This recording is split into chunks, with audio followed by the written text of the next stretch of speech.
జిల్లా కేంద్రమైన సంగారెడ్డిలో తొగర్పల్లి గ్రామంలో క్షేత్ర దినోత్సవం TGIIC chairman Nirmala Jaggareddy, director of research Balaram పాల్గొన్నారు.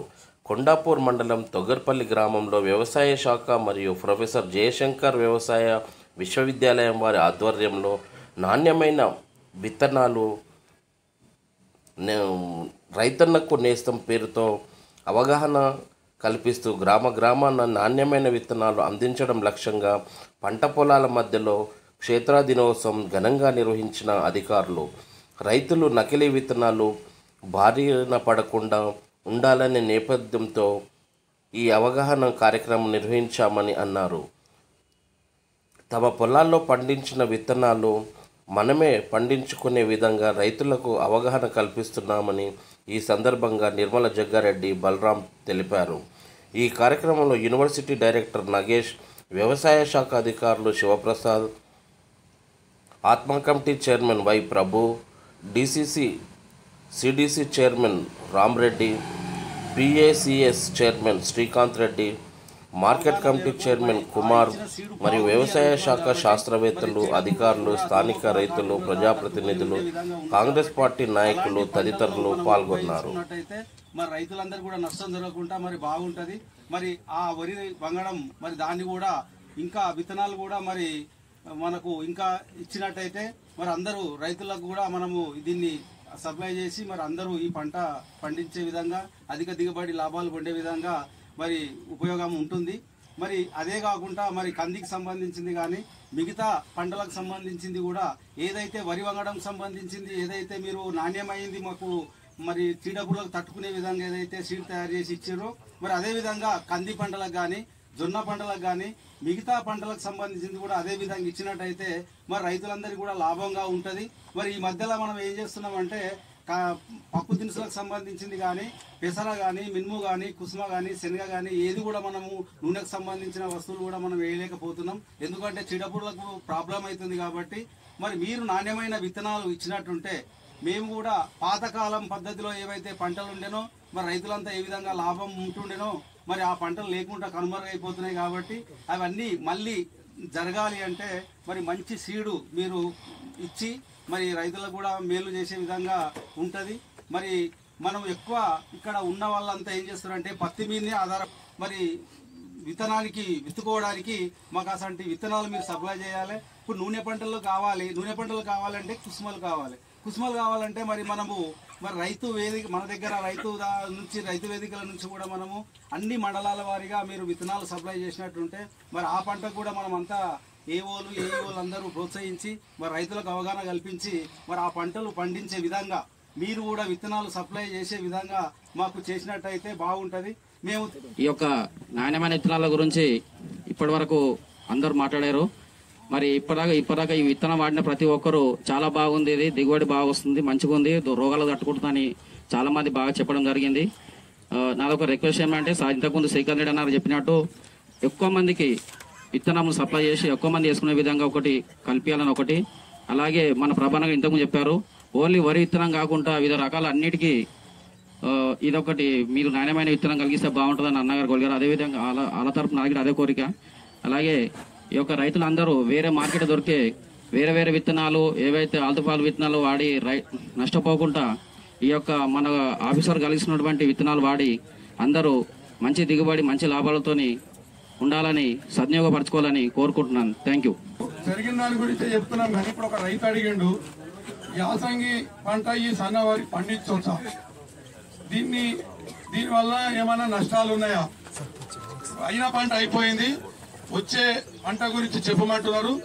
మరి దాని గురించి కూడా వివరించాలి.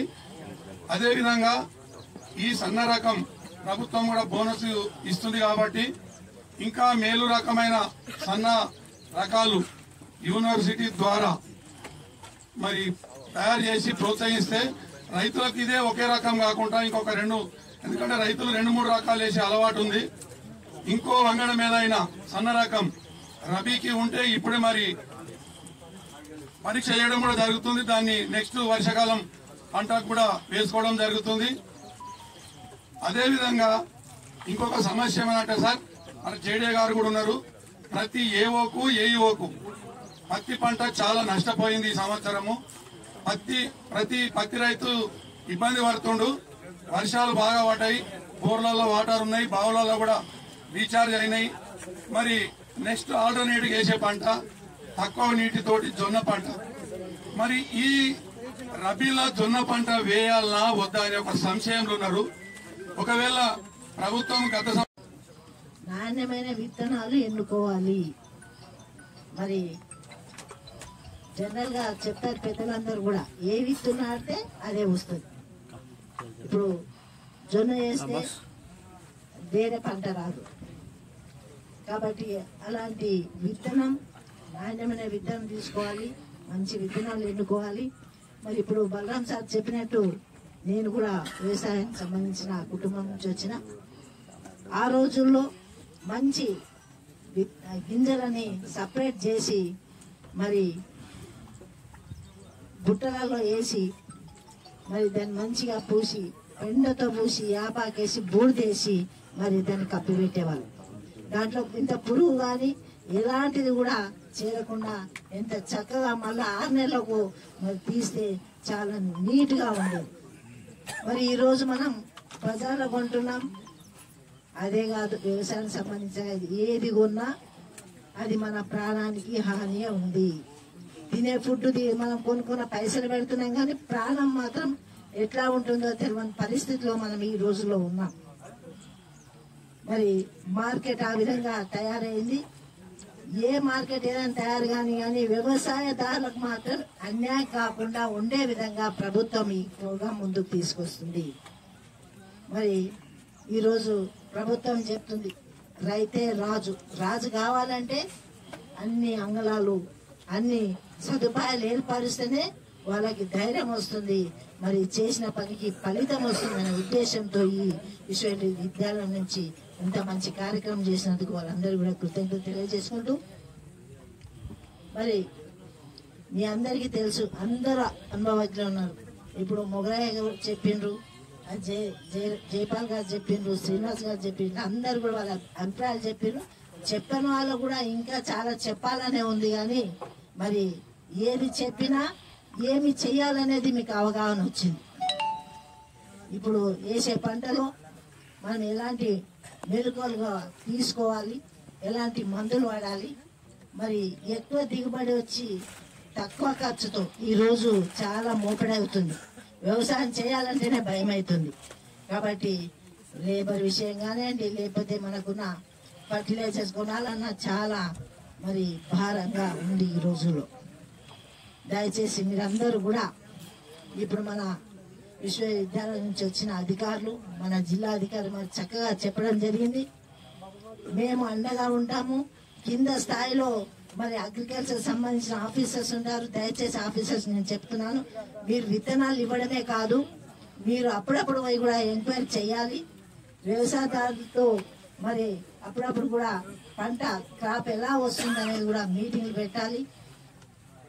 ఏది ఏమైనా చెప్పడం కాదు, కొంచెం మీరు ఫీల్డ్ వర్క్ లో కూడా వెళ్ళి చూస్తే మరి వాళ్ళు ఏం చేయాలి, ఇక మళ్ళీ వాళ్ళు ఎట్లాంటి పద్ధతులు ఉపయోగించాలని మరి మీరు అవగాహన కల్పించాలి. రాను రాను ఈ వ్యవసాయం అనేది మరి మూలపడుతుంది. అన్నిటికీ గాను ఏదైనా పైసలు కూడుకున్న పని వ్యవసాయదారులకి. మరి అలాంటి ఇబ్బందుల్లో ఉన్న వ్యవసాయదారులను మీరందరూ కూడా, ఇప్పుడు ఒక స్కూల్లో టీచర్ ఏం చేస్తుంది, మంచి మార్కులు వచ్చే వాళ్ళని ఒక విధంగా చూస్తూ రాని వాళ్ళని ఒక విధంగా చూస్తే సరిపోదు. మార్కులు ఎక్కువ ఎట్లా వస్తున్నాయి ఆ విద్యార్థికి, మార్కులు తక్కువ ఎందుకు వస్తున్నాయి విద్యార్థికి గ్రహించి తక్కువ వచ్చే విద్యార్థికి ఏ విధంగా ప్రోత్సహిస్తామో అట్లాగే వ్యవసాయదారులో కూడా మీ ప్రోత్సాహము ఉండాలని నేను కోరుకుంటున్నాను.